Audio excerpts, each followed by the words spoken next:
Welcome to the Wednesday fantasy edition of Three High Safeties. I am Kevin Cole. I am joined by two of the PFF fantasy experts, Ian Hartitz and Andrew Erickson. We are here to discuss breaking news. Well, breaking, within the last so many hours. Breaking news here with Kyle Allen ascending in Washington, Dwayne Haskins to the bench, and Alex Smith now as the backup. So what we're primarily concerned here with is what does that mean for the other parts here? Yeah, maybe you can start Allen, maybe you can't. But what does it mean for the rest of the players there, and especially Terry McLaurin? Let me go to you first, Ian, with this one.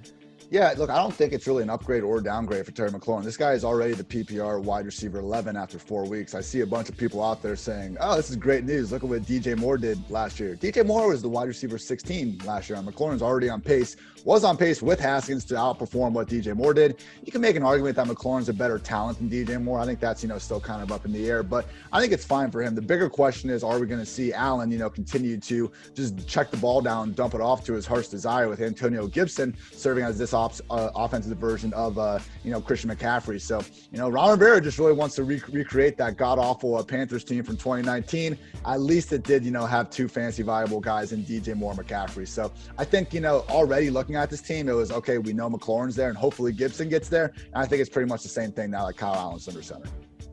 Yeah, I'll pivot off of what Ian said, again, agreeing that we're going to see Kyle and probably check the ball down a ton. He had a 26% target share to the running back position last year, and he actually ranked worse than Dwayne Haskins in adjusted deep ball completion percentage. So, again, you're not going to be seeing a lot of deep balls from him. And I guess, you're looking at Terry McLaurin, if people are excited about this, maybe this is a potential, sell opportunity to move on from McLaurin. Maybe you get a more established wide receiver. Again, he is a low-end wide receiver one so far, but if people are building value based on the fact that Kyle Allen is his new quarterback, with new quarterbacks, we see that we're not always right. We thought Teddy Bridgewater was going to lock on to DJ Moore, and it's been Robbie Anderson. So again, it's not to say that as another receiver to step up in the replace of McLaurin, but again, he's got the Rams this week. He's going to see a lot of Jalen Ramsey, so maybe this would be a good time to sell McLaurin and see what you can get back.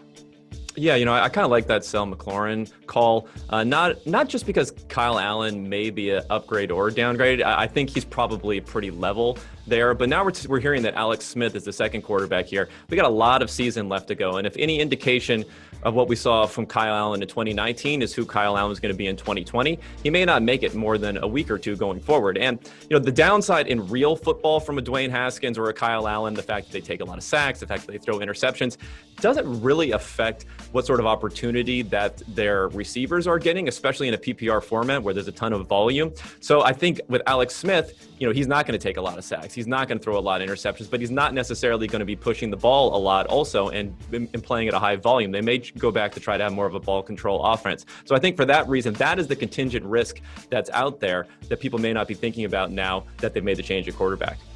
Yeah, look, Kyle Allen was not the worst quarterback in the league last year. He was better in the PFF grades than Jeff Driscoll, Josh Rosen, and Duck Hodges. So who knows? Maybe there's some just huge ceiling there we don't know about. But it was a good point there on potentially selling high on McLaurin. And this is we're still looking for these types of guys that maybe we can sell high on, or preferably buy someone that the public is off about the moment. So Andrew, is there a trade target that you're really looking to get ahead of Week 5?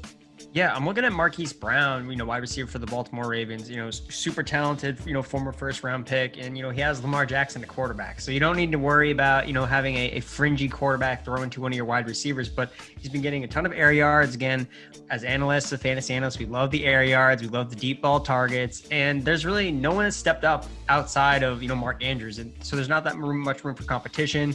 And his schedule's starting to ease up, going down the stretch. He's got the Bengals this week. So I think Marquise Brown, especially as someone that owns him in a couple leagues myself, it's been kind of frustrating, haven't really seen it, but he's been seeing pretty consistent targets. He's got a good, solid target share in that offense. So I think Marquise Brown is a guy that I'm looking at. What about you, Kevin? What about any trade targets for you? Yeah, I'm going to give two. One of them is really like the high end, someone you're going to have to give a Godfather offer for, and that's Ezekiel Elliott. Now, it could be difficult to get him, but there are some other running backs like Dalvin Cook, like Joe Mixon off of a big performance last week, who are outscoring him so far this year, despite the fact that Elliott still leads all running backs, including he's above Alvin Kamara in our expected fantasy points this year. Now, hopefully Dallas will not will continue to have volume, but not be trailing by 3-4 touchdowns every single week. So they'll be able to feed Zeke a little bit more. He'll be able to get scores around the goal line, which has been very difficult for them right now. So I think that is like the Godfather author. If you can give another high-end running back and another piece for Elliott. My second option is T. Higgins. Now this is someone on the opposite end of the spectrum. He was probably picked up off of waivers by someone. If they feel like they can sell him off, maybe not impressed by having a poor week last week, I think he's a really great option because he's been a top 10 guy in expected fantasy points the last 2 weeks. And last week he had a little bit of a down game, but he's still involved. He's been getting over 20% target share both of those games. And, Joe Mixon went off last week, but 2 of those touchdowns were from outside of the red zone, and that's just not something you're going to see a lot. So one of those touchdowns maybe goes to T. Higgins next week, and that shows you that he can continue to score as that red zone tall target and threat. Yeah, I got another guy that I think just the expected points have been higher than what we've actually seen in reality so far, and that's DJ Moore. I know a lot of us were hoping for, that big breakout game last week didn't come, but, let's look at his season right now, what he's projected for. 128 targets. Last year, he had 135. I think we can all agree that Teddy Bridgewater has far and away been better than what we saw from Kyle Allen last season. So right now, DJ is one of 10 wide receivers with at least 400 air yards. Robbie is 20th. He's been more on the same page with Teddy. Like Robbie himself is a top 24 receiver. That's great. The concern going into this year was actually, okay, I guess we didn't have so much volume concern with DJ, but like for me, the worst case scenario would be if Robbie and the team's running back were getting more targets than DJ Moore. We haven't seen that out of the backfield. I mean, look, Mike Davis has been one of the more targeted running backs in the league in place of McCaffrey, but the running back has been a clear number 3 option in this Panthers passing game. It's a Panthers passing game that looks better and better by the week, which we should have expected, coming off a season where they had the least amount of continuity, their offensive line, coaching staff, and quarterback than any other passing game in the entire league. So I think the Panthers offense is on the way up, and DJ Moore as their number 2 at worst pass game target. And again, it's more of a 1A, 1B situation. I think changing by the week, he's still someone that you're going to want on your team more weeks than not here moving forward. Coming into starts and sits, I'll shoot over to you, Ian. Who's your start or sit for this week?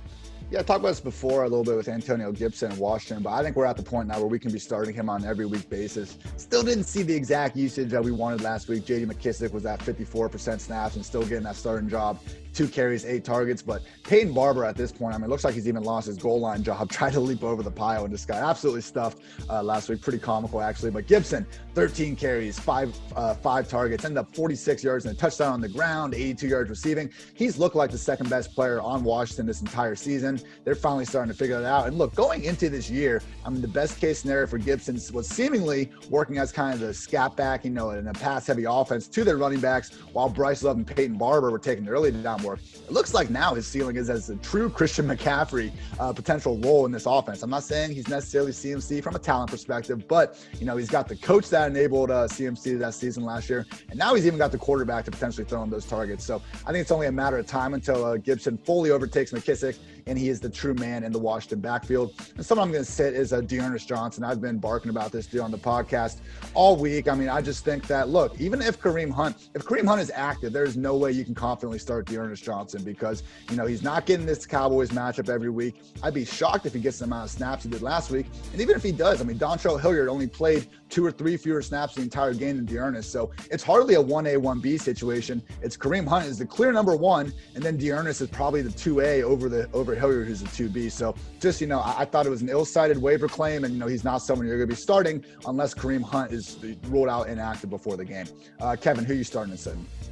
Yeah, for me, a start is going to be Jarvis Landry. Now, I know this is not an attractive option for a lot of people just based upon how he's been able to perform this year. But if you look at the Browns' offense from a macro perspective, it's unsustainably focused on the run. Now, they're facing a tough defense against the Colts. So I think the Colts, what they're going to do is they're really going to sell out to stop that running game. That running game that's averaging over 200 yards a game.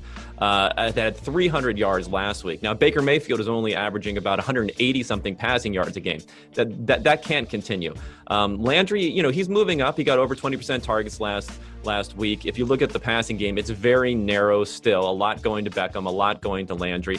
Some of that's going to probably have to skew a little bit more over to Landry because I don't think Beckham's going to maintain, a 30% target share for the rest of the year. And, they're probably going to be focused on Beckham after that big game last week. So there's also the lingering hip injury, which may have slowed slowed down Landry to start the season. So he's not a great option, but if you're looking at some different fringe options, if you're starting a third wide receiver or even a second wide receiver in some options, depending upon your roster, I think Landry's a guy you can put in there, and he has potential to finally get on track this week. Now, for I'm not going to go with the sit here. I'm going to go with more of a fade for DFS purposes. I mean, you're going to play Stephon Diggs if you have him. There's no doubt about that. But I think that he may be a little bit overrated going into this week from what they have done, just because of the fact that he's been so hyper efficient, and that offense has really spread its wings as far as a bunch of different targets coming into play. I mean, we saw John Brown involved. We saw Cole Beasley involved. We see Gabriel Davis involved on that offense. I mean, everyone is getting into the mix there, and Diggs has been highly efficient, and he especially was the first couple of games of the season where he's being heavily targeted. But there are games where he can disappear, and I think that can be an issue with him going forward, where people are expecting him to continue to average 11.5 yards per target. It's going to be difficult, even if the offense continues to be high volume. So he's someone I would fade and not expect him to continue to overperform his expectation every single week. So my start of the week is going to be Mr. Ronald Jones. So Leonard Fournette's looking iffy for this matchup. LeSean McCoy is, whether he's playing or not, doesn't really matter. He's dust at this point. But the Bears defense is not as scary as, you look at it. You look at the Bears, they always kind of come with this mantra that, it's the Bears defense, you got to bench everybody. But it's not really the case. They've actually been really weak in terms of giving up explosive running plays. They actually rank second worst in the league in terms of explosive run play percentage against. So, and Ronald Jones had 3 rushes last week over 10 yards. Again, the passing game usage is always going to be a mixed bag when it comes to Ronald Jones. He got targeted enough. I don't expect him to see, north of 8-9 targets like he did last week, especially with the drops, and Keyshawn Vaughn probably more involved. But if he gets 2 or 3 targets here or there, just because of the way that Brady feeds the running back position, I think that's just fine enough. And he should be able to get, anywhere between 15 to 20 carries in a positive game script. So I do like Ronald Jones, especially with the fact that, Leonard Fournette's really looking iffy, and he'll probably be limited, with that ankle injury. And then for my sit, it's going to be Matt Ryan. So this is hard for fantasy managers because Matt Ryan was someone you drafted probably not thinking that you'd have to kind of pivot off. But the fact of the matter is, without Julio Jones these last 2 weeks, basically for full games, he's not been good in fantasy. He's scored under 13 fantasy points in the last 2 weeks. And you might think, like the Panthers, it's a layup matchup, but the teams are just running against the Panthers, and they've actually allowed the 3rd fewest fantasy points to the quarterback position so far this year. So I'm concerned about Matt Ryan, and I would rather play Teddy Bridgewater straight up in that matchup over Matt Ryan. You want to get rid of me and get back to more great PFF YouTube content? All you have to do is push that button right there and subscribe. Thanks for watching.